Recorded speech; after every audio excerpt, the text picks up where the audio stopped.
चलो भाई, last time हम लोग ने पढ़ लिया था इन्फ्लेशन के बारे में। इन्फ्लेशन होता है क्या भाई?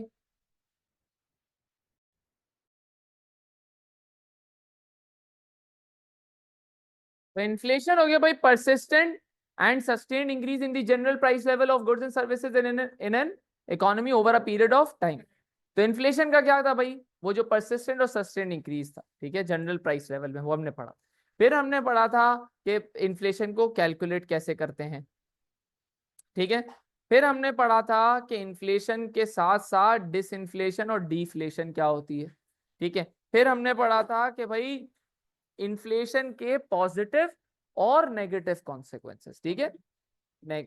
डिफ्लेशन का मतलब था प्राइस लेवल का गिर जाना, डिसइंफ्लेशन का मतलब इन्फ्लेशन होना लेकिन इन्फ्लेशन का रेट का गिर जाना, कम से इन्फ्लेशन होना, पहले से प्राइसेस का कम बढ़ना। चलो, और उसके बाद हमने negative and positive consequences of inflation पढ़ा था। आज हम लोग करते हैं कि भाई इन्फ्लेशन आती क्यों है, मतलब जो आज का टॉपिक है वो है कॉजेस ऑफ इन्फ्लेशन। क्या कॉजेस ऑफ इन्फ्लेशन? कि इन्फ्लेशन में ये आती क्यों है, ठीक है, इन्फ्लेशन की वजह क्या होती, प्राइसेस क्यों बढ़ते हैं। जी बिल्कुल। देखो, दो वजहें होती, दो मेन वजहें होती इसकी, ठीक है। पहला क्या होता है कि आप बात करते हो फॉर एग्जाम्पल नहीं, फॉर एग्जाम्पल अगर आप जाते हो दुकान वाले के पास, समझो रिटेल स्टोर के पास जो कि राशन बेचता है, सही है। फॉर एग्जाम्पल समझो भाई उसके पास राशन के पैकेट्स हैं, 15 राशन के पैकेट्स हैं, कितने? 15, ठीक है। और लोग खरीदने के लिए आ जाते हैं 20, लोग खरीदने के लिए आ जाते हैं 20। तो राशन वाला क्या करेगा? पैसे बढ़ाएगा, पैसे बढ़ाएगा। इसने पैसे क्यों बढ़ाए? क्योंकि डिमांड ज्यादा है। इसको बोलते हैं कि inflation that is caused by a rise in demand, ठीक है। डिमांड के बढ़ने की वजह से जो इन्फ्लेशन होती है उसको बोलते हैं डिमांड पुल इन्फ्लेशन। क्या? Demand pull inflation. मतलब डिमांड ने प्राइसेस को ऊपर खींचा, डिमांड ने प्राइसेस को ऊपर की तरफ खींचा, डिमांड पुल इन्फ्लेशन। लेकिन यहाँ पे तो डिमांड नहीं आएगी, ये तो मैक्रो इकोनॉमिक्स है, तो यहाँ पे कौन आएगी? एग्रीगेट डिमांड, ठीक है। चल, तो पहला हो गया भाई क्या, तो आज का क्या टॉपिक? Causes of inflation. जी जी, पहला कॉज लिखते हैं, इसकी डायग्राम बनाते हैं, फिर हम लोग दूसरे कॉज की तरफ जाते हैं। तो कॉजेज ऑफ इन्फ्लेशन में पहला आपका क्या हो गया? Demand pull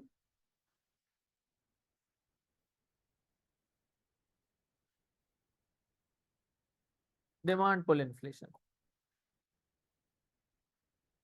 this is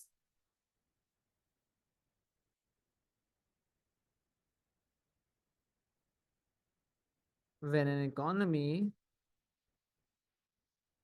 experiences an increase in aggregate demand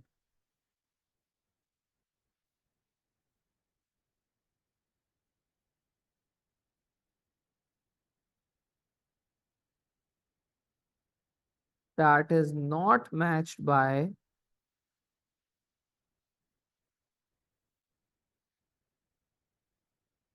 aggregate supply. So this is when an economy experiences an increase in aggregate demand.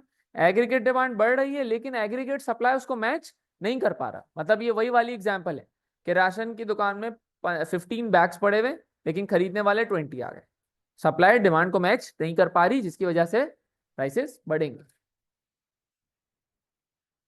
This will cause the producers, जी, this will cause the producers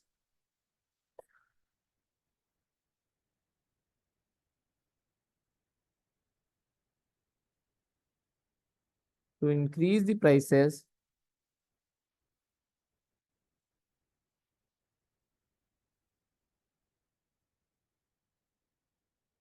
which will pull the price level above, which will pull the price level above। तो ये inflation किसने cause करी भाई? Demand की वजह से, aggregate demand की वजह से। बिल्कुल। चलो, अब बना लेते इसकी डायग्राम। डायग्राम पहले आप लोग गौर से देखना। देखो भाई, यहाँ पे आप क्या लिखोगे? मैक्रो की डायग्राम है, यहाँ पे क्या लिखोगे? PL, price level, price level, इसको क्या लिखेंगे भाई, आरजीडीपी।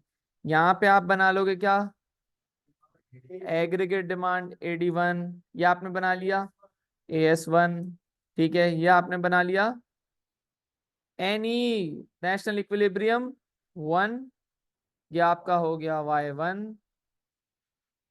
PL1 price level PL1। अब आपका राइज इन एग्रीगेट डिमांड आया, मतलब एग्रीगेट डिमांड बढ़ गई AD2, aggregate demand rightward shift हुआ, मतलब ये हो गया नेशनल इक्विलिब्रियम NE2, ये आपका हो गया Y2, आउटपुट बढ़ चुका है, प्राइस लेवल बढ़ चुका है। देखो ये डिमांड पुल इन्फ्लेशन इतना बड़ा मसला नहीं होती इकोनॉमी के लिए, क्यों, नहीं नहीं क्यों, क्यों, क्यों, इन्फ्लेशन तो हो रही, इन्फ्लेशन का मसला है, हमने लास्ट क्लास में पढ़ा था, इन्फ्लेशन के बड़े मसले थे, लेकिन यहाँ पे गवर्नमेंट इतनी परेशान नहीं होती, क्यों, डायग्राम में बात छुपी हुई है, डायग्राम में एक अच्छी बात हो रही है, आरजीडीपी बढ़ रहा है भाई, आउटपुट बढ़ रहा है, गवर्नमेंट बोलती है महंगाई हो रही है, सही है, चलो हो रही है, कोई मसला नहीं है, साथ साथ आउटपुट भी तो बढ़ रहा है ना, साथ साथ नौकरियां भी तो बढ़ रही हैं, साथ साथ भाई मुल्क भी तो बढ़ रहा है, इकोनॉमिक ग्रोथ भी तो हो रही है, तो मसले की बात नहीं है, ठीक है। तो इसको बोलते हैं क्या, आप इसको बोल सकते हो गुड इन्फ्लेशन, क्या, गुड इन्फ्लेशन, ठीक है, और दूसरी एक पढ़ेंगे बैड इन्फ्लेशन, ठीक है। इसको क्यों बोल रहे हैं गुड इन्फ्लेशन, क्योंकि प्राइस लेवल बढ़ रहा है, लेकिन साथ साथ रियल जीडीपी भी बढ़ रहा है।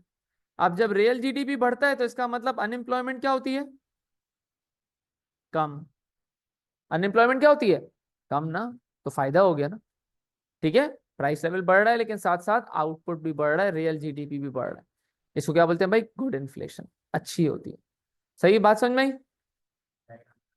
अच्छा, बिल्कुल। अब इसके ये होती क्यों है भाई, अब एग्रीगेट डिमांड बढ़ती है, इंक्रीज इन एग्रीगेट डिमांड हो रहा है, अब सवाल ये आता है कि एग्रीगेट डिमांड इंक्रीज होती ही क्यों है, तो ये तो हमने पूरे मैक्रो के स्टार्ट से अभी तक यही तो पढ़ा है कि एग्रीगेट डिमांड के इंक्रीज के बहुत सारे फैक्टर्स होते हैं, क्या जी, इनकम का बढ़ जाना, हाँ डायरेक्ट एक्सेस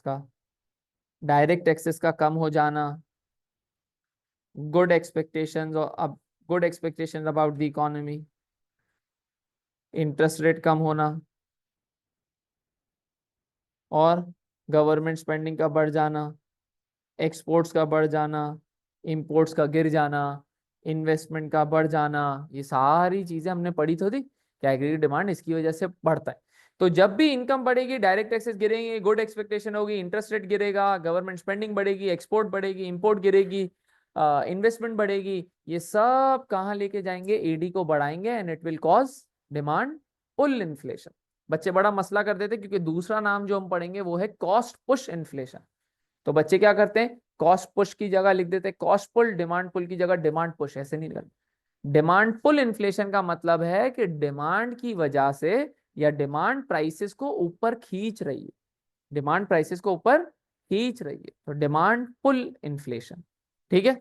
चलो ये इसकी डायग्राम हो गई, ये हमने इसके कॉजेस कर लिए कि क्यों एग्रीगेट डिमांड राइटवर्ड हो सकता है, और ये हमने इसकी डेफिनेशन लिख ली।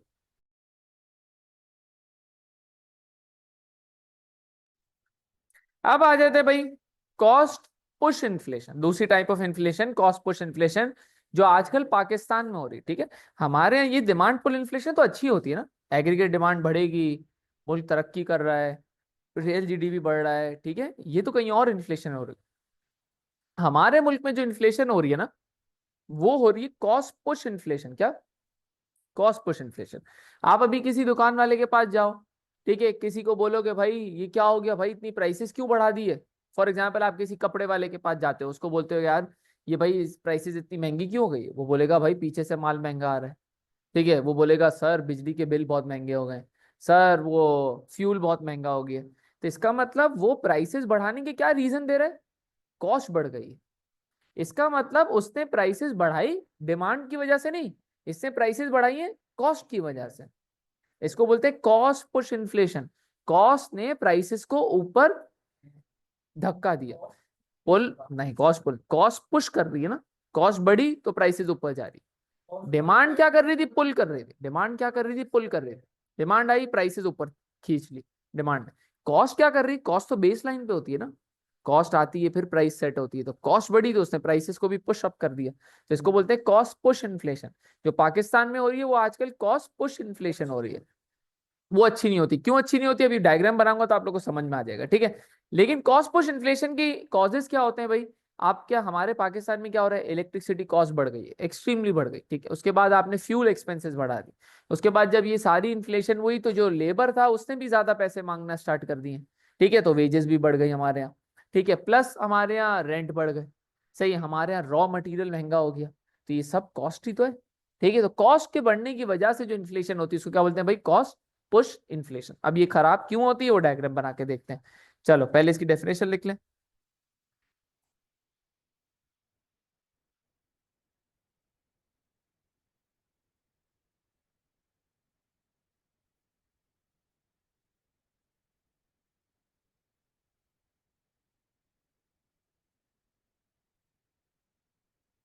Cost push inflation,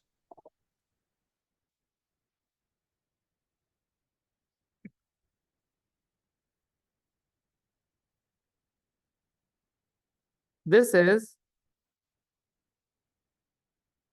when economy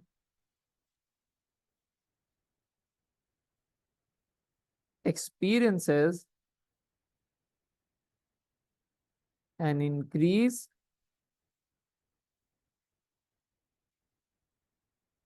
in the cost of producers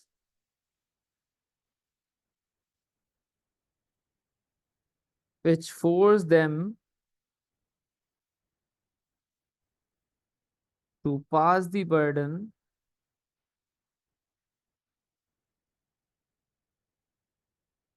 on the consumers. This leads to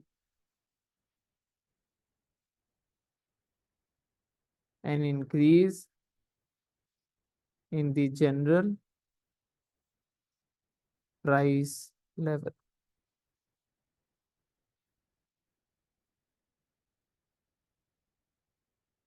example क्या होगी, क्यों कॉस्ट बढ़ सकती है, हाँ, इलेक्ट्रिसिटी कॉस्ट बढ़ गई, हायर वेजेस,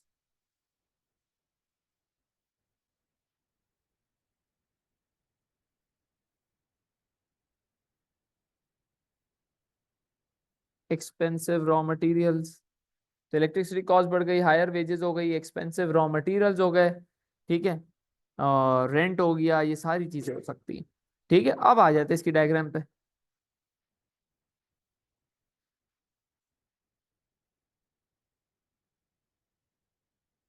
डायग्राम मैक्रो की है, प्राइस लेवल लिखा और जीडीपी लिखा, यहाँ पे आपने बना दिया एक एग्रीगेट डिमांड AD1, यहाँ पे आपने बना दिया एग्रीगेट सप्लाई AS1, यह आपका हो गया नेशनल इक्विलिब्रियम NE1, ठीक है, यह आपका हो गया Y1, आपका हो गया PL1, ठीक है। अब हुआ क्या है, यहाँ पे कॉस्ट बढ़ गई, क्या बढ़ गई भाई, कॉस्ट। कॉस्ट किसका फैक्टर होता है, सप्लाई का कि डिमांड का, सप्लाई का ना। कॉस्ट किसका फैक्टर होता है, सप्लाई का कि डिमांड का, सप्लाई का ना। कॉस्ट कौन देखता है, सप्लायर। तो कॉस्ट बढ़ी, इसका मतलब सप्लायर मोटिवेट होगा कि डीमोटिवेट, बेटा कॉस्ट महंगी हुई, कॉस्ट मतलब उसके बनाने की कॉस्ट, प्राइस थोड़ी महंगी हुई, कॉस्ट महंगी हुई है। कॉस्ट महंगी हो गई तो वो क्या हो गया, डीमोटिवेट। जब वो डीमोटिवेट हुआ तो उसके एग्रीगेट सप्लाई वो क्या कर देगा, हम कर देगा ना भाई, aggregate supply left word shift हो जाएगी। तो एग्रीगेट सप्लाई अब हम बनाएंगे कहाँ पे, लेफ्ट वर्ड पे। और अब आपको दिखेगा कि ये क्यों बैड इन्फ्लेशन है, ठीक है, क्योंकि यहाँ पे आप देखो इक्विलिब्रियम कहाँ बना है, थोड़ा सा बैक साइड पे, जिसकी वजह से मसला क्या हुआ कि आउटपुट कम हो गया और साथ साथ महंगाई भी बढ़ गई। महंगाई हुई लेकिन साथ साथ आउटपुट क्या हो गया, गिर गया। आउटपुट गिरा मतलब अनएम्प्लॉयमेंट बढ़ गई, बात समझ में आई? उधर क्या हो रहा था, महंगाई हो रही थी लेकिन अनएम्प्लॉयमेंट गिर रही, यहाँ पे क्या हो रहा है, महंगाई हो रही है और साथ साथ अनएम्प्लॉयमेंट भी बढ़ रही है, ये हमारे मुल्क में हो रहा है।